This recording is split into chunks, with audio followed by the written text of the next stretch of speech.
ඇතැම් අයගේ ස්නායු වේලිලා කර වෙලා තියෙනවා, ක්‍රියාත්මක වෙන්නේ නැහැ.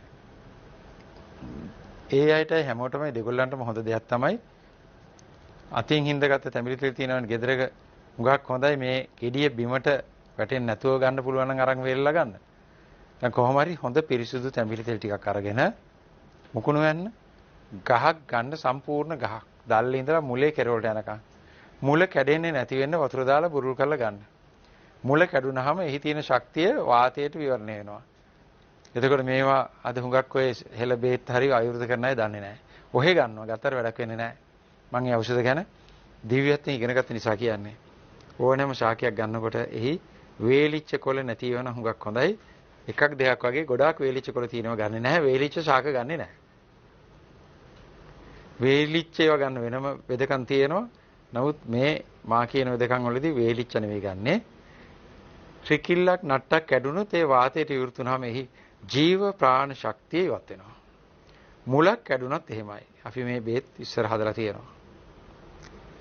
එතකොට ඒක ඖෂධ ගතිය නැති වෙනවා. මම මේක කියන්නේ හේතුවක් නිසා මගේ හුඟක් බලන අය ඒවා අනුගමනය කරන අයත් කොපි කරන අයත් ඉන්න නිසා කියන්නේ.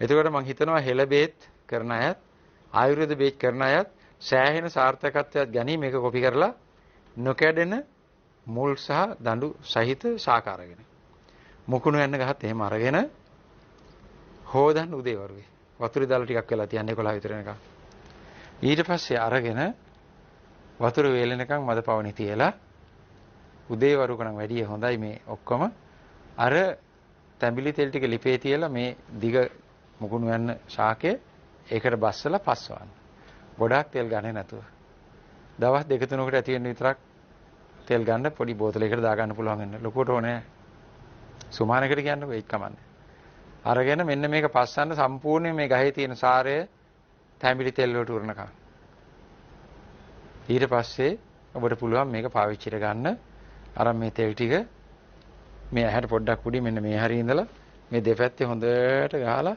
හිමින් මසාජ් කරන්න තදින් නෙමෙයි යාන්තම් සොට් මසාජ් කරන්න කිසියම් ගෑවත් කමකුත් නැහැ තෙල් තියනවා නම් ටිකෙන් ටික මේ තෙල් ඔබේ හිසට අවශෝෂණය වෙලා ඇතුලේ ඔය දෘෂ්ටි ස්නායුව දක්වා ගමන් කරලා ඒක මෙලෙක් කරනවා ක්‍රියාත්මක කරනවා කරවෙච්ච වයර් එකක් වගේ තියෙන එක මෙලෙක් වෙලා ක්‍රියාත්මක භාවයට පත් වෙනවා ඒකත් වැඩිමනත් ඔබට කියනවා මේක ටික සීතලයි සෙම වගේ આવොත් පොඩ්ඩක් නවත්තන්න නැත්නම් ප්‍රශ්නයක් නැහැ මේක පොඩි දරුවන්ට නෙමෙයි වැඩිහිටියන්ටයි මොකද පොඩි දරුවන්ට නිකම්ම සෙම හැදෙනවා ඒක නිසා පොඩි දරුවන් මගේ වැඩසටහනේ ඔබ තියාගත්තට කමක් නැහැ මම ඈතින් දන්නේ ආශිර්වාද කරන්නේ එතකොට කිට්ටුව පාතර ආවේ නැහැ මගේ බල ශක්තියෙන් ආශිර්වාද කරන නිසා ළඟ තියලා තිබෙන නැති නිසා මට හිරේ යන්න වෙන්නේ නැහැ නැත්තම් කියයි උට බලයක් තියෙනවා මෙහෙම ඉස්සුවාම හැතැම්ම ලක්ෂයක් ඉන්න කෙනා වැටෙන්නේ මුගේ බලෙන් කියලා හිරේ ගියත් ඒක ජයග්‍රහණය නේද උට බලයක් තියෙනවා කියනවා